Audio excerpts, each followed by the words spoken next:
चीन में कोविड के मामले बढ़ने का एक और कारण है और वो है नया वेरिएंट। और इस वेरिएंट का नाम है ओमिक्रॉन BF.7 और ये ओमिक्रॉन वेरिएंट के परिवार का ही एक हिस्सा है। यानी पिछले साल जो ओमिक्रॉन वेरिएंट मिला था, जो आया था, हमारे देश में भी ओमिक्रॉन आया था, आपको याद होगा, ये नया वेरिएंट उसी के म्यूटेशन से जन्मा है।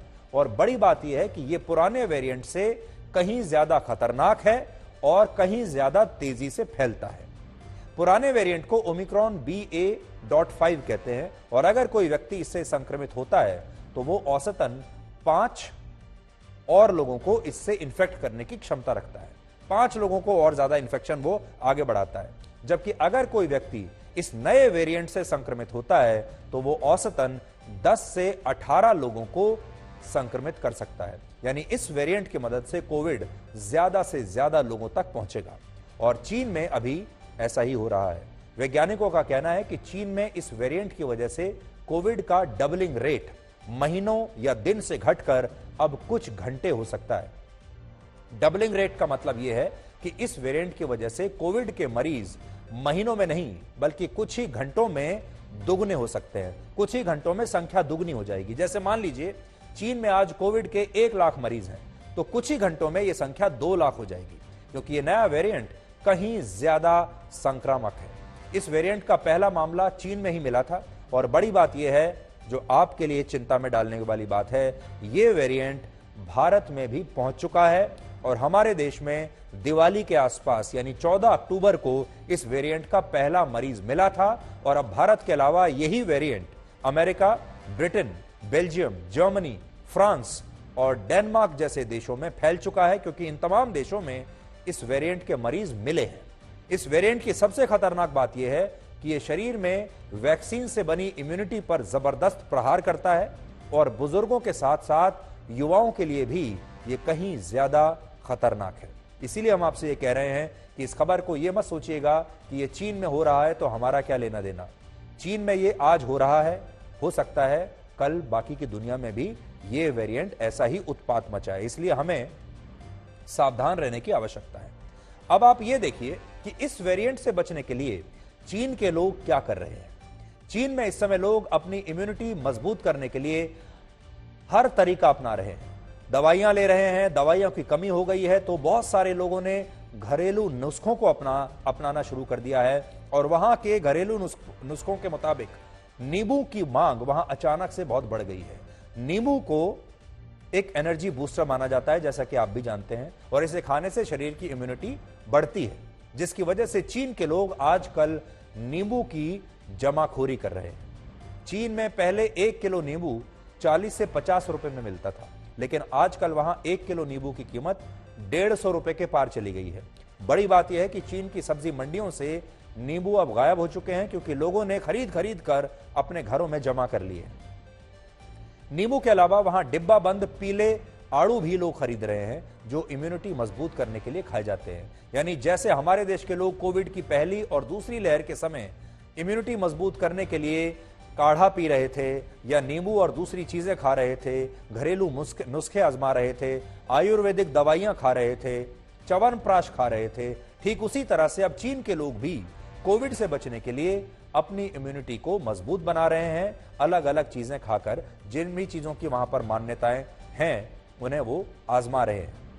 अब आप ये समझिए कि चीन इस स्थिति तक पहुंचा कैसे, और अब आपको हम ये बताएंगे कि चीन के राष्ट्रपति शी जिनपिंग ने वो 5 गलतियां कौन सी की हैं जिसकी वजह से चीन आज इस हालत में पहुंचा है। क्योंकि कोविड जब आया है पूरी दुनिया में, एक चीज को आप समझिए, कोविड जब आया ये एक ऐसी स्थिति थी जिसका सामना दुनिया ने पहले कभी नहीं किया था। इसलिए ये हर देश की सरकार और हर देश के नेता की अग्नि परीक्षा थी।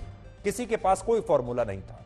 जिन देशों के पास अच्छे नेता थे, अच्छी सरकारें थीं, उन्होंने कम से कम डैमेज के साथ इस पर काबू पा लिया।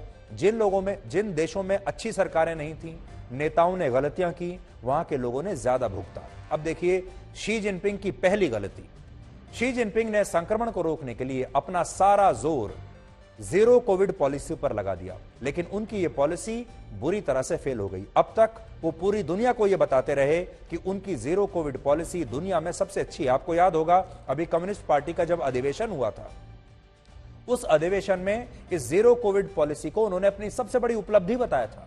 जहां भी जाते थे कहते थे कि कोविड को कैसे रोकना है चीन से सीखिए, लेकिन यह शी जिनपिंग की बहुत बड़ी गलतफहमी थी और यह जीरो कोविड पॉलिसी बुरी तरह से फ्लॉप हो गई। दूसरी गलती, शी जिनपिंग ने कोविड के खिलाफ चीन के मॉडल को दुनिया का सबसे शानदार मॉडल बताया और इसका जोर शोर से प्रचार किया, लेकिन उन्होंने कभी भी इस मॉडल की समीक्षा नहीं की। तीसरी गलती, जब किसी देश का नेता अपने लोगों की बात नहीं सुनता और सारे फैसले एक ही व्यक्ति लेता है तो उस देश में यही होता है। शी जिनपिंग ने चीन में बिल्कुल यही किया। उन्होंने सारे फैसले खुद लिए, अपनी मनमानी की और अपने देश के लोगों की एक बात तक नहीं सुनी। चौथी गलती, शी जिनपिंग की सरकार ने कोविड को लेकर तमाम आंकड़े और वैक्सीनेशन से जुड़ी जानकारियां यानी जितना भी डेटा था वो पूरी दुनिया से छिपाने की कोशिश की। और आखिरी बात यह कि अगर चीन में कोविड से लाखों लोगों की मौत होती है तो इससे शी जिनपिंग को अपने जीवन के सबसे बड़े राजनीतिक संकट का सामना करना पड़ेगा और उस राजनीतिक संकट की शुरुआत हो चुकी है। समय बड़ा बलवान होता है। कुछ महीने पहले तक शी जिनपिंग चीन के सबसे मजबूत राष्ट्रपति थे चीन के इतिहास के, और वो इसी ओर आगे बढ़ रहे थे।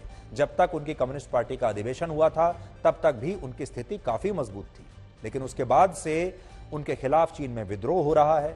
लोग सड़कों पर उनके इस्तीफे की खुलेआम मांग कर रहे हैं, जो कि पहली बार हुआ, और ये सब जीरो कोविड पॉलिसी की वजह से हो रहा था। उन्होंने जो पाबंदियां सख्ती की हुई थी उससे चीन के लोग परेशान हो गए। पिछले 2-3 साल से वो एक तरीके से जेल में रह रहे हैं, और जब उनके सब्र का बांध टूटा तो सड़कों पर निकल आए। शी जिनपिंग को यह लगा कि अब वो इस विरोध को दबा नहीं पाएंगे, तो उन्होंने ढील देनी शुरू कर दी, लॉकडाउन हटाने शुरू कर दिए, और जैसे ही लॉकडाउन हटे वैसे ही चीन में संक्रमण एक आग की तरह फैला। अब शी जिनपिंग के लिए इसे संभालना बहुत बड़ी चुनौती भी होगी, और अगर वो नहीं संभाल पाए तो ये उनके राजनीतिक जीवन का सबसे बड़ा क्राइसिस साबित होगा, जिससे पूरी दुनिया में एक नेता के तौर पर उनकी छवि धूमिल हो जाएगी। आज ही वर्ल्ड बैंक ने यह कहा है कि 2022 में चीन का जीडीपी ग्रोथ रेट अब 2.7% तक रह सकता है। उन्होंने अपना अनुमान जो था उसे बदल दिया, जो उन्होंने जून के महीने में 4.3% रहने का अनुमान लगाया था। यानी वर्ल्ड बैंक ने चीन का जो ग्रोथ रेट था वो पहले कहा था 4.3% रहेगा, अब उन्होंने उसे रिवाइज कर दिया है और अब वो कह रहे हैं कि चीन का ग्रोथ रेट सिर्फ 2.7 तक रह सकता है। यह चीन के लिए बहुत बड़ा धक्का है, चीन की अर्थव्यवस्था के लिए बहुत बड़ा धक्का है।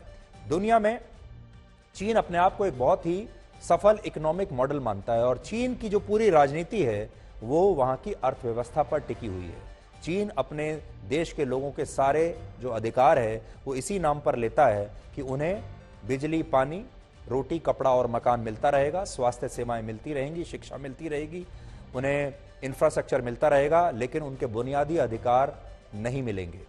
लेकिन जिस दिन अर्थव्यवस्था चरमराएगी, लोगों के जेब में पैसा जाना बंद हो जाएगा, उस दिन लोग चीन की सरकार के खिलाफ प्रदर्शन करना शुरू कर देंगे, जो कि वहां हो रहा है।